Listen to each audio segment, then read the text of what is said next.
ऐसा कैसे निश्चय कर लिया कि भजन नहीं हो रहा? क्यों नहीं हो रहा है?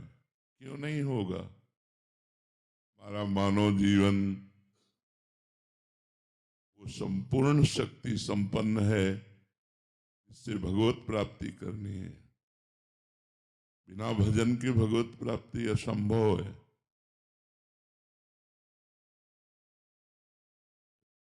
ऐसा कैसे निश्चय कर लिया कि भजन नहीं हो रहा?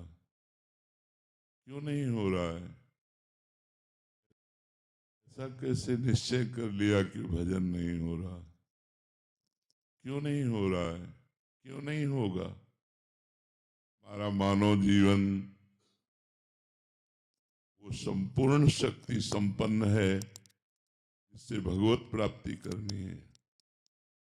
बिना भजन के भगवत प्राप्ति असंभव है। भजन हमारा जीवन। आज हम सुबह साधकों से यही कह रहे थे, लोग जीते कैसे हैं बिना भजन के? विषय सेवन, विषय चिंतन, प्रपंच चिंतन, ये सब बन सकता है, भजन नहीं बन सकता। कैसी बात करते हो?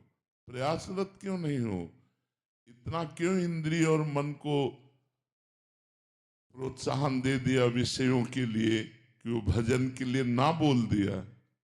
भजन ना बने तो भगवत प्राप्ति कर किस उद्देश्य का पालन करने के लिए मानव जीवन प्राप्त किए? क्या उद्देश्य है? क्या रुपया, समाज प्रियता, मान प्रतिष्ठा, ये सब यहीं धरी रह जाएगी।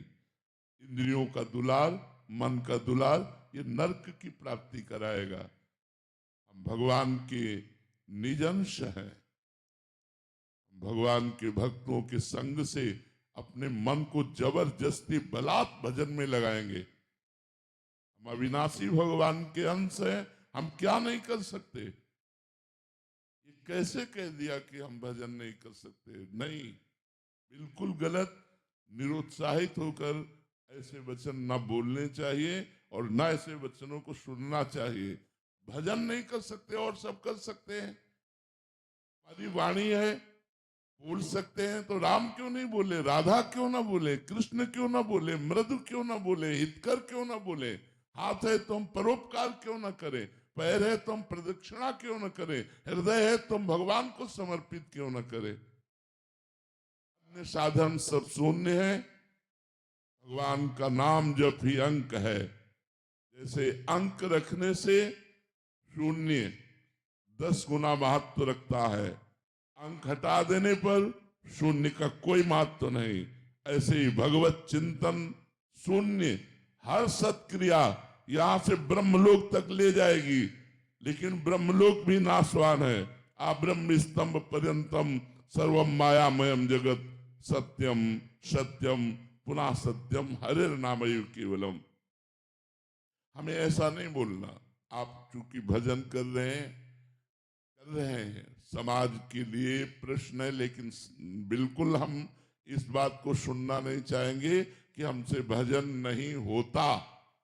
भजन होता सिद्धों से है। साधक को जबरदस्ती भजन करना पड़ता है। हम अभ्यास योग युक्तेनो चेतसा नान्यगामिना, हम ऐसा अभ्यास इस जन्म में करेंगे, हमारा चित्त भगवान को छोड़कर और कोई चिंतन ही न करे। अभ्यास के द्वारा सब कुछ किया जा सकता है। हम निराश, हताश, उदास ऐसे व्यक्ति नहीं, ऐसे व्यक्तित्व नहीं होना चाहिए। किसी भी स्थिति में, किसी भी कार्य प्रणाली में, किसी भी क्षेत्र में निराशा हमारे अंदर नहीं होनी चाहिए। हमारे अंदर उत्साह होना चाहिए। हम रौंद के फेंक देंगे हर बाधाओं को। हम भगवान के बच्चा हैं, हम अविनाशी परमात्मा के अंश हैं। ऐसा नहीं है कि हम इंद्रियों की विलासिता और मन की भोग विलासिता में ऐसा बोल पड़े कि हमसे भजन होता ही नहीं। नहीं, भजन के बिना नहीं। भगवान की प्राप्ति के लिए सुलभ मार्ग भजन है। भगवान का जितना चिंतन किया जाएगा उतना ही हम माया से हटकर भगवान के समीप होते जाएंगे। अनन्य चेता सततम यो माम स्मृति नित्य सा तस्याहम सुलभा पार्थ। भगवान उसके लिए सुलभ होते हैं जो नित्य निरंतर भगवान का चिंतन करता है। अपने चित्त को भगवान के चरणों में लगाने में परेशानी क्या है? जब युद्ध जैसा कार्य भगवान का चिंतन करते हो सकता है, तो कौन सा ऐसा कार्य है जो भगवान का चिंतन करते ना हो? मुख में भगवान का नाम स्मरण कर रहे मधुर मधुर, और शरीर से हम चेष्टाएं कर रहे हैं, कर्म कर रहे हैं, और वो कर्म भगवान को अर्पित कर रहे हैं। हम नित्य प्रतिक्षण भगवान के नजदीक पहुंच रहे हैं।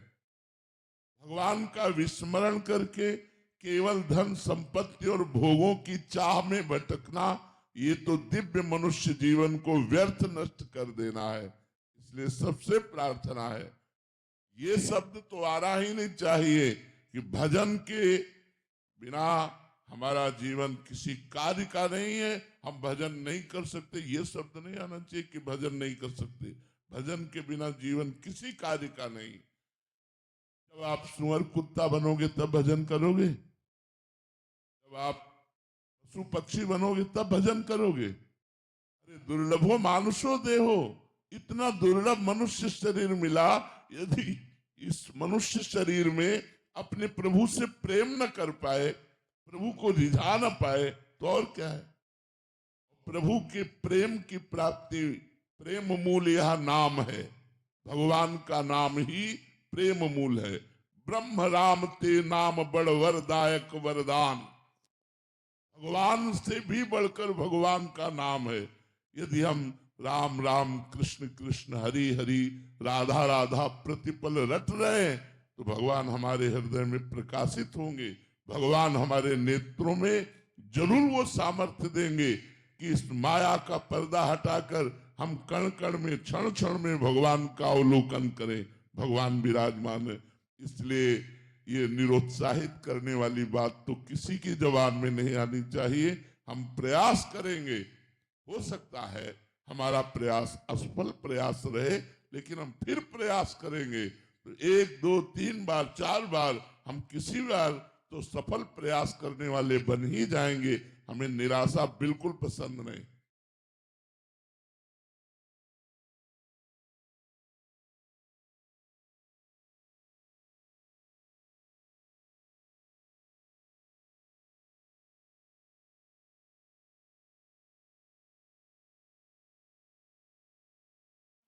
Bowling at ₹400 and SIP at just ₹100. Open free Demat account. Mutual fund investments are subject to market risks. Read all the scheme-related documents carefully.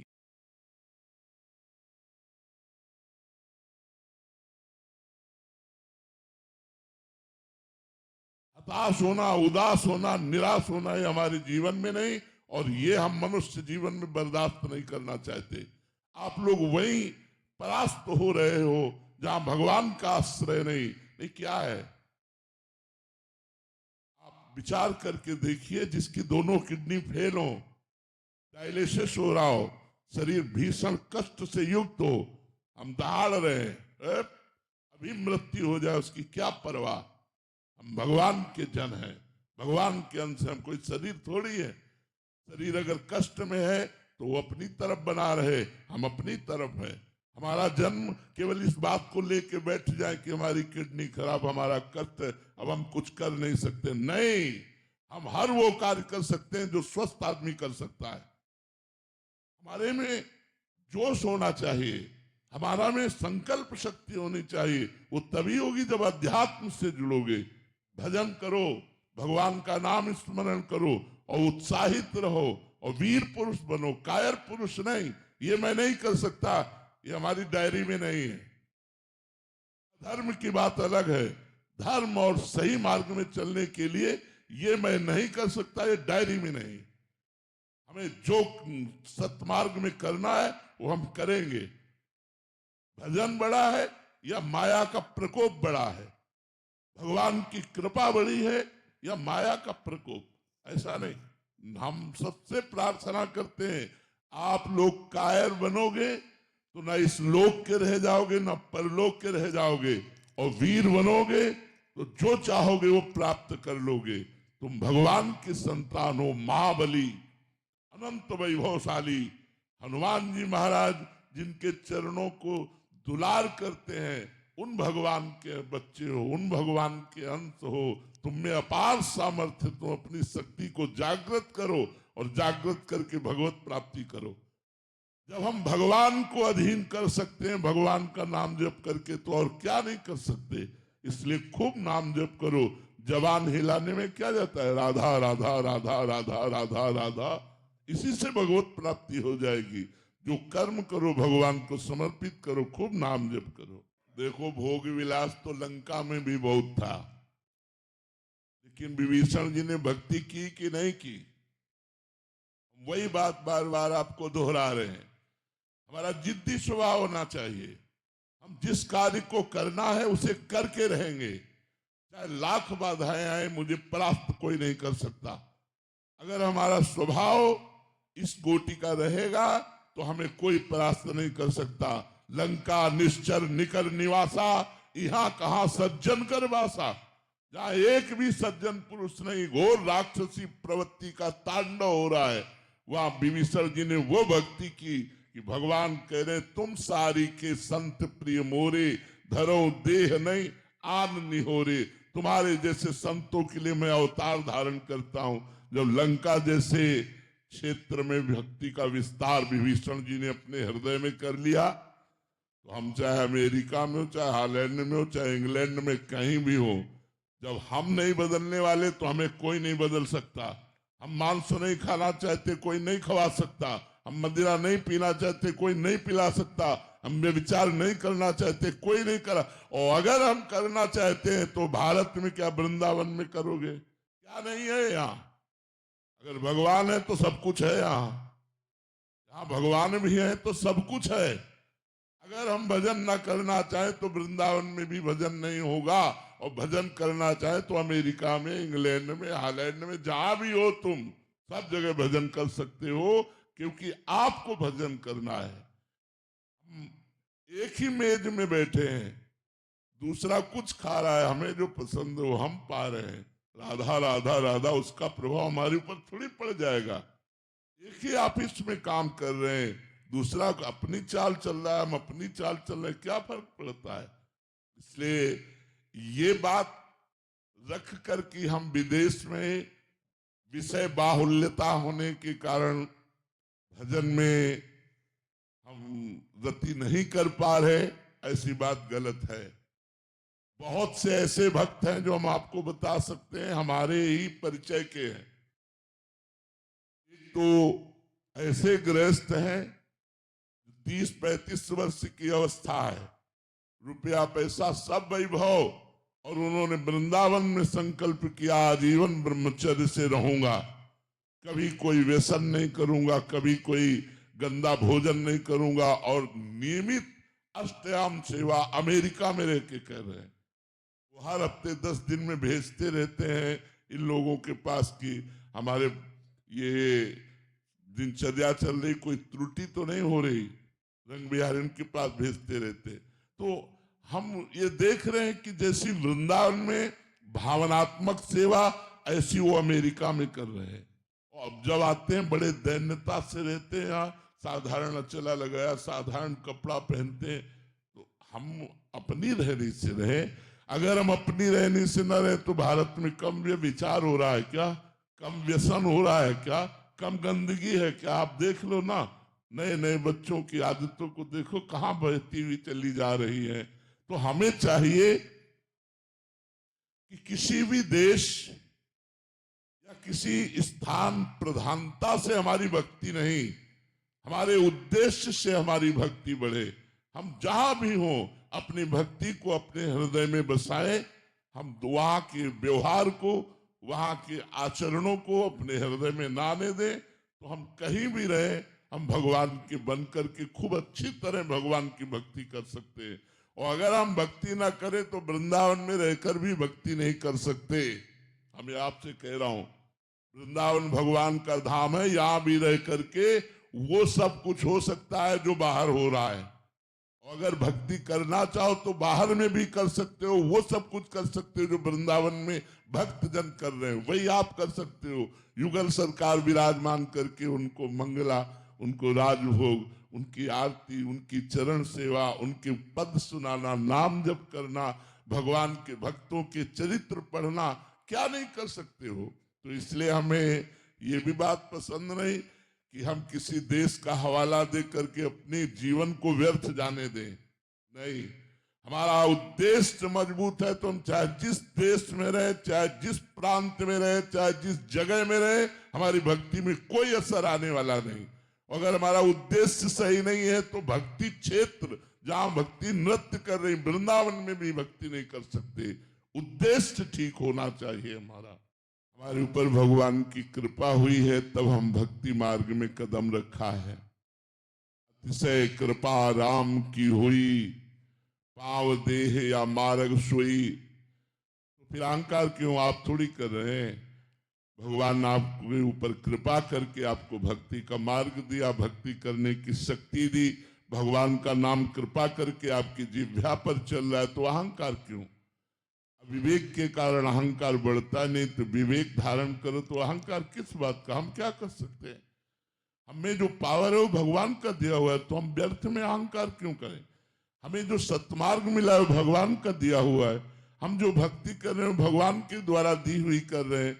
हमारे ऊपर भगवान की असीम कृपा, ये सोचना चाहिए। अहंकार करने की जरूरत क्या है।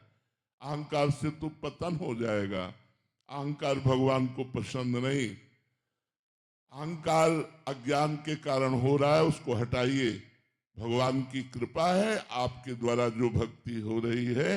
हाँ बिल्कुल, अगर अहंकार रखेंगे तो जो हो रही है वो भी छूटती चली जाएगी और काम क्रोध आदि आपके ऊपर हावी हो जाएंगे और गिर पड़ोगे। जिसने जिसने अहंकार किया उसे मुंह की खानी पड़ी। अहंकार का त्याग करो, अहंकार ठीक नहीं है। जीवन का उद्देश्य भगवत प्राप्ति। भगवत प्राप्ति का जब लक्ष्य बना लोगे तो अपने आप चलने लगोगे। लक्ष्य में बड़ी भारी ताकत होती है। जो हमारा लक्ष्य बन जाता है कि हमको ऐसे चलना है, हमको अमुक जगह पहुंचना है, तो हम में पावर आ जाता है। लक्ष्य में पावर है।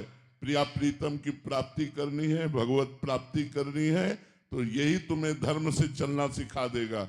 जब हमारा लक्ष्य भोग होते हैं और हम भक्ति करते हैं तो नाटक बन जाती है, और जब हम भोगों में होते हैं और लक्ष्य भक्ति होती है तो हमारी वही भक्ति प्रकाशित हो जाती है। हमारी बात को समझना।